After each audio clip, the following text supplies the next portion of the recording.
No Tratado da Graça, a teologia explica detalhadamente o que é a justificação nos adultos, como e por que ela requer, sob o influxo da graça, os atos de fé, de esperança, de caridade e de contrição ou detestação do pecado cometido.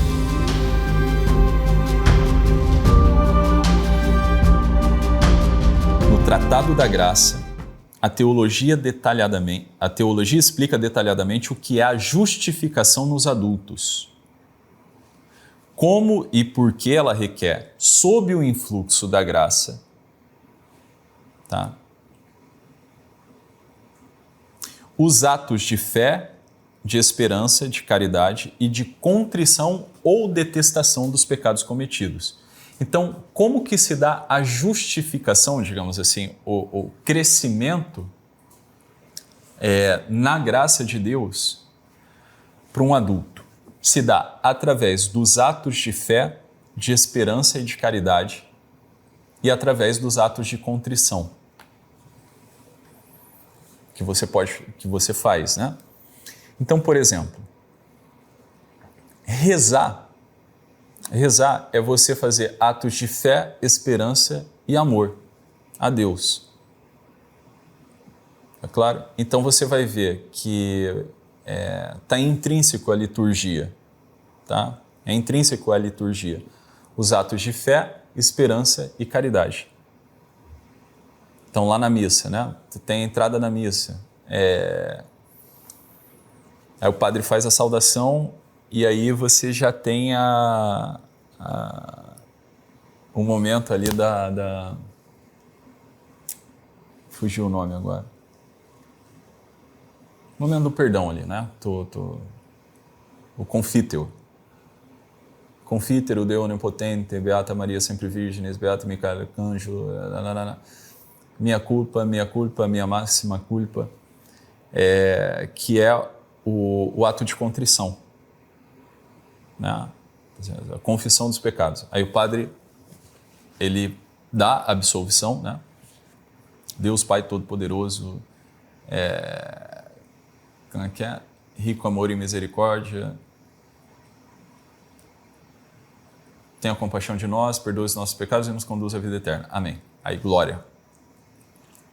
Glória a Deus nas alturas, paz na terra. Beleza? A absolvição da missa é uma absolvição que se volta para os pecados veniais e não para os pecados mortais. Então, o pecado mortal te obriga à confissão sacramental. O remédio contra o pecado mortal é a confissão sacramental. Tá? O perdão da missa é o perdão dos pecados veniais.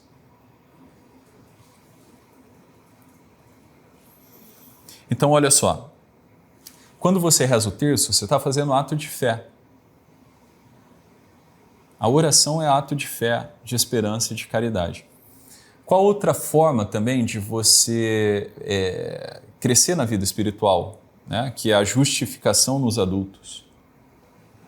São os atos de contrição ou detestação dos pecados cometidos. Isso não tem nada a ver com neurose, tudo bem? Mas tem a ver com não tem a ver com neurose no sentido de você ficar lembrando do que você fez e ficar paralisado nessa coisa, a coisa começar, né? Fica meio birola da cabeça.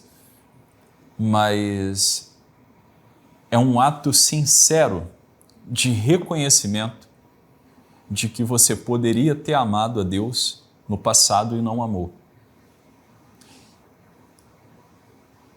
E esse reconhecimento ele vem com, digamos assim, uma dor e uma felicidade. Todo arrependimento, leia-se, isso daqui é importantíssimo de vocês gravarem na cabeça de vocês. Todo arrependimento, todo ato de contrição, ele é seguido de uma alegria, de uma felicidade. Quando você se arrepende, tá claro?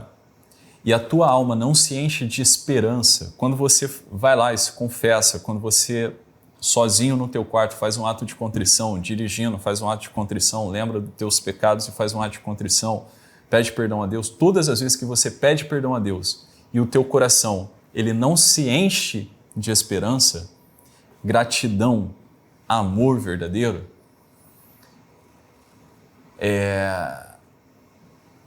faltou sinceridade, entendeu? Faltou essa pureza de coração de pedir perdão a Deus mesmo, a Deus, né? de desejo de união com Deus. Então, quer dizer, a coisa às vezes pode se dar, o perdão que você pede ou o teu arrependimento, às vezes é mais por uma questão assim, de alívio de consciência.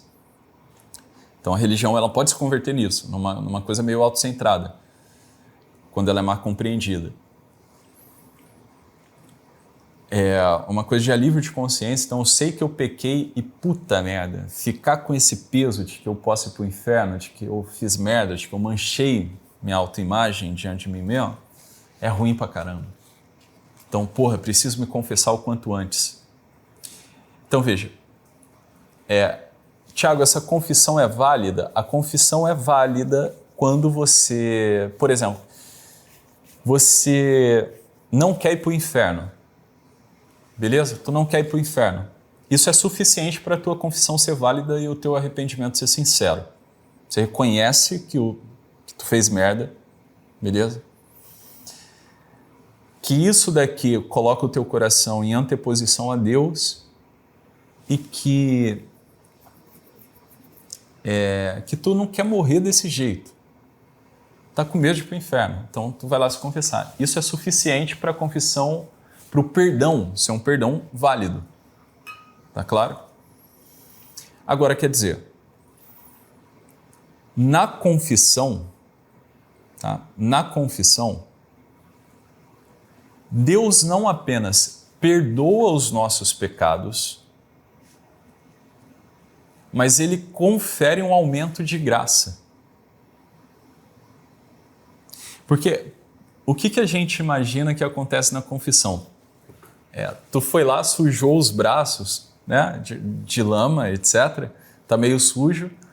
Aí tu vai lá pro padre, que é a pessoa, o persona Christi, a pessoa de Cristo que está ali, né, que exerce essa autoridade em nome de Cristo, em nome da igreja. Aí o padre te absolve, assim, aí tu limpou, você limpa. Ou, por exemplo, tu imagina que a água está suja. A gente acredita que a confissão é jogar fora a água suja. Não é. Não é. Beleza? O que acontece na confissão? Com a absolvição, você imagina que acontece o seguinte: a água está suja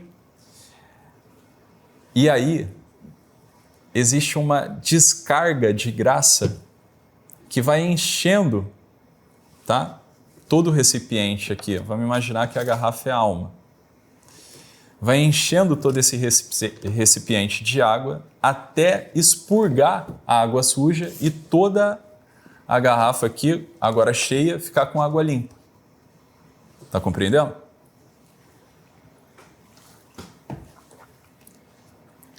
Então, Deus não perdoa apenas, Ele não te limpa. Tá? Você pegar lá o Salmo de Davi, né? Purificai-me e me tornarei mais branco que a neve. É isso que acontece. É isso que acontece. Se você fez uma boa confissão, tá certo? E se você realmente está arrependido, e aí, veja, o aumento de graça na confissão, o aumento de graça não, tá errado isso. O aproveitamento da graça na confissão depende do grau de sinceridade do teu arrependimento. Depende da profundidade da tua contrição.